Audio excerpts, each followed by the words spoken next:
Class 10 की exercise 1.4 का question number 1 है हमारे सामने, जिसमें कह रहा है without actually performing the long division state whether the following rational number will have terminating decimal expansion और a non terminating repeating decimal expansion. हमें बिना लॉन्ग डिवीजन किए ये बताना है कि जो भी हमें ये रैशनल नंबर्स दिए गए हैं 1 से लेके 10 तक, इनका डेसिमल एक्सपेंशन टर्मिनेटिंग होगा या नॉन टर्मिनेटिंग रिपीटिंग होगा। तो इसमें कॉन्सेप्ट क्या फॉलो करना है, हमें सबसे पहले चेक करना है कि जो भी ये पी बाई क्यू की फॉर्म में दिए गए हैं ये क्या होने चाहिए, को प्राइम। अगर को प्राइम नहीं है, मतलब को प्राइम क्या होता है, जिन 1 के अलावा इनका कोई भी कॉमन फैक्टर नहीं होना चाहिए। अगर इनका कोई भी कॉमन फैक्टर है तो सबसे पहले हम उसे कैंसिल आउट करेंगे और उसके बाद चेक करेंगे डिनोमिनेटर यानी क्यू को चेक करेंगे, क्यू हमारा किस फॉर्म में। अगर क्यू हमारा 2 की पावर n की फॉर्म में या 5 की पावर m की फॉर्म में या इन दोनों की फॉर्म में होगा, 2 या 5 के फैक्टर्स की फॉर्म में होगा क्यू, तो वो होगा हमारा टर्मिनेटिंग डेसिमल एक्सपेंशन। अगर क्यू के फैक्टर्स 2 और 5 के अलावा कुछ भी होता है, ठीक है, कोई भी नंबर 2 और 5 के अलावा इसका कॉमन फैक्टर होता है तो वो हो जाएगा non terminating repeating decimal expansion. ठीक है, तो फर्स्ट से इसे शुरू करते हैं। फर्स्ट में हमें दे रखा है 13 अपॉन में 3125, तो 13 और 3125 का कोई भी कॉमन फैक्टर नहीं है, तो हम अब क्या करेंगे, मतलब ये क्या है, कोप्राइम हो गई। और अब चेक करना है हमें 3125 के फैक्टर्स क्या होंगे। तो 13 अपॉन में 3125 के फैक्टर्स मैंने पहले ही यहां पर कर दिए हैं, तो ये इसके फैक्टर्स क्या होंगे, 5 5 5 5, 5 बार 5 आ रहा है, मतलब 5 की पावर 5। तो ये डिनोमिनेटर क्यू किस फॉर्म में है, 5 के फैक्टर्स की फॉर्म में है। अगर 5 के फैक्टर्स की फॉर्म में है तो ये क्या होगा, टर्मिनेटिंग। इसका डेसिमल एक्सपेंशन जो होगा वो हो जाएगा टर्मिनेटिंग। इसी तरह से सेकंड को चेक करते हैं 17 अपॉन में 8, तो ये भी को प्राइम है अपने आप में। चेक करेंगे 17 के फैक्टर्स 17 ही होता है और 8 के फैक्टर्स होते हैं, यहां पर मैंने कर दिए हैं 2 मल्टीप्लाई में 2 मल्टीप्लाई में 2, यानी कि 2 की पावर 3। तो क्यू को देखेंगे हम, क्यू क्या है, 2 की पावर 2 के फैक्टर्स की फॉर्म में है, तो 2 के फैक्टर्स की फॉर्म में होगा तो वो क्या होगा, टर्मिनेटिंग डेसिमल एक्सपेंशन। हमें इसमें यही बताना है कि टर्मिनेटिंग डेसिमल एक्सपेंशन होगा या नॉन टर्मिनेटिंग रिपीटिंग या रिकरिंग डेसिमल होगा। थर्ड देखते हैं 64 अपॉन में 455, तो 64 के फैक्टर्स क्या होते हैं, 2 की पावर 6 अपॉन में 455 के फैक्टर्स आपके सामने यहां पर है, 5 मल्टीप्लाई में 7 मल्टीप्लाई में 13, तो इसे लिखेंगे 5 मल्टीप्लाई में 7 मल्टीप्लाई में 13। तो ये दिखाई दे रहा है हमें कोई भी कॉमन फैक्टर इनका नहीं है। और डिनोमिनेटर को चेक करेंगे, अब डिनोमिनेटर में 5 है लेकिन उसके अलावा 7 और 13 भी है, तो डिनोमिनेटर जो हमारा क्यू, डिनोमिनेटर यानी कि क्यू में क्या होना चाहिए, सिर्फ 2 और 5। अगर 2 और 5 फैक्टर्स हैं तो टर्मिनेटिंग, अगर 2 और 5 के अलावा कोई भी फैक्टर है तो ये क्या हो जाएगा, नॉन टर्मिनेटिंग।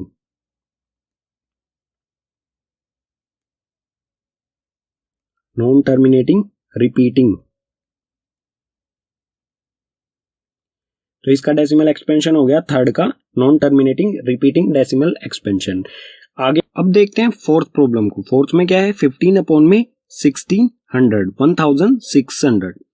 तो यहां पर हमें क्या करना है, 15 के फैक्टर्स क्या होते हैं, 3 मल्टीप्लाई में 5, 3 5 जा 15 होता है, तो 3 मल्टीप्लाई में 5 15 के फैक्टर हो गए। और 1600 के फैक्टर्स क्या होंगे, यहां पर मैंने पहले से ही कर दिए हैं, तो ये होंगे 2 की पावर 6 मल्टीप्लाई में 5 की पावर 2। ठीक है, तो ये हो गया 2 की पावर 6 मल्टीप्लाई में 5 की पावर 2, तो 5 मल्टीप्लाई में 5, ये भी क्या है, 5 की पावर 2 है।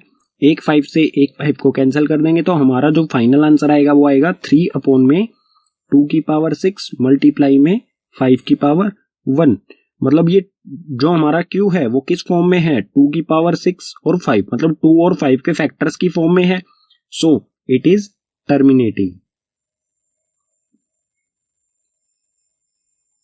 तो इसका डेसिमल एक्सपेंशन क्या होगा, टर्मिनेटिंग डेसिमल एक्सपेंशन। इसी तरह नेक्स्ट देखते हैं फिफ्थ वाला, इसमें 29 अपॉन में 343, तो हम 343 के यहां पर करेंगे फैक्टर्स, तो ये ना 2 से जाएगा ना 3 से ना 5 से, ये जाएगा डायरेक्ट 7 से। 7 4 जा 28, उसके बाद 34 में से 28 को माइनस करेंगे तो बचेगा 6, और 6 और 3 हो जाएगा 63, और 7 9 जा 63, 7 7 जा 49 और 7 1 जा 7।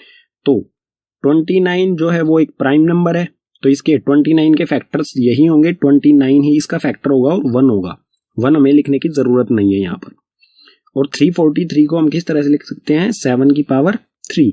तो यहाँ पर जो हमारा डिनोमिनेटर है यानी Q है वो किस फॉर्म में है, मतलब 2 और 5 के फैक्टर्स की फॉर्म में नहीं है, तो ये क्या होगा, non terminating.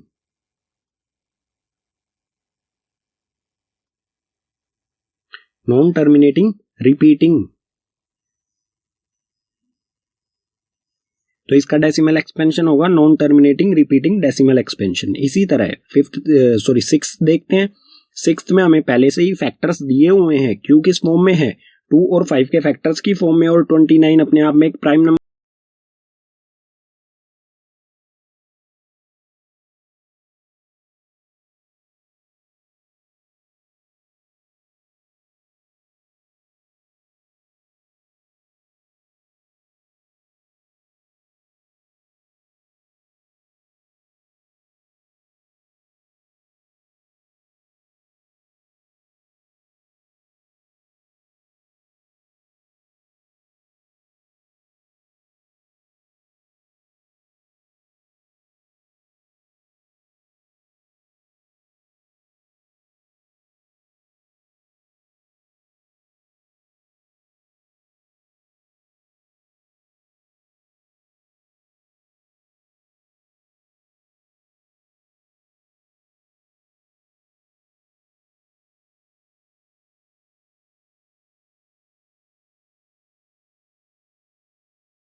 Non terminating repeating, तो सेवंथ का क्या होगा, non terminating repeating decimal expansion. Eighth को देखते हैं। एट्थ है हमारा 6/15, तो 6 के फैक्टर क्या होंगे, 2 मल्टीप्लाई में 3, और 15 के फैक्टर्स क्या होंगे, 15 के फैक्टर्स होंगे 2 मल्टीप्लाई में 3, 15 के फैक्टर्स हमें ऐसे ही करने पड़ेंगे। 15 के फैक्टर्स यहाँ पर ये 50 हैं, ठीक है। 15 के फैक्टर्स होंगे 3 मल्टीप्लाई में 5, तो 3 से 3 कैंसिल करेंगे तो हमारा आएगा 2/5। यहाँ पर हमें क्या चेक करना है, Q यानी कि डिनोमिनेटर को। डिनोमिनेटर किस फॉर्म में है, 5 के फैक्टर्स की फॉर्म में है, सो इट इज टर्मिनेटिंग, तो इसका डेसिमल एक्सपेंशन होगा टर्मिनेटिंग। नेक्स्ट देखते हैं 35/50, तो 35 के फैक्टर्स होंगे 5 मल्टीप्लाई में 7, और 50 के फैक्टर्स यहां पर मैंने कर दिए हैं, ये है 2 मल्टीप्लाई में 5 मल्टीप्लाई में 5, तो 5 से एक 5 कैंसल, और सॉल्यूशन करने के बाद आएगा हमारा 7/2 मल्टीप्लाई में 5। तो डिनोमिनेटर को चेक करना है Q को, Q किस फॉर्म में है, 2 और 5 के फैक्टर्स की फॉर्म में है, तो ये क्या होगा, इसका डेसिमल एक्सपेंशन टर्मिनेटिंग।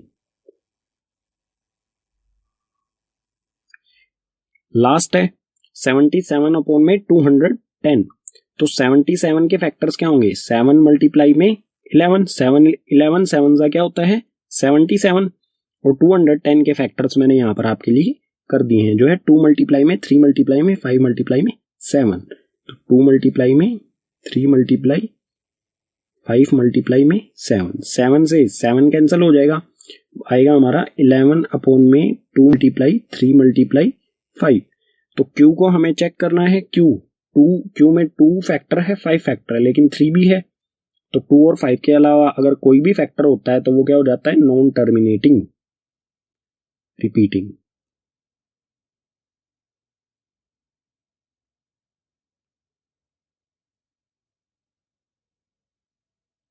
तो इस कॉन्सेप्ट के को फॉलो करते हुए आपको इस तरह के क्वेश्चंस को इजीली सॉल्व कर देना है, ठीक है।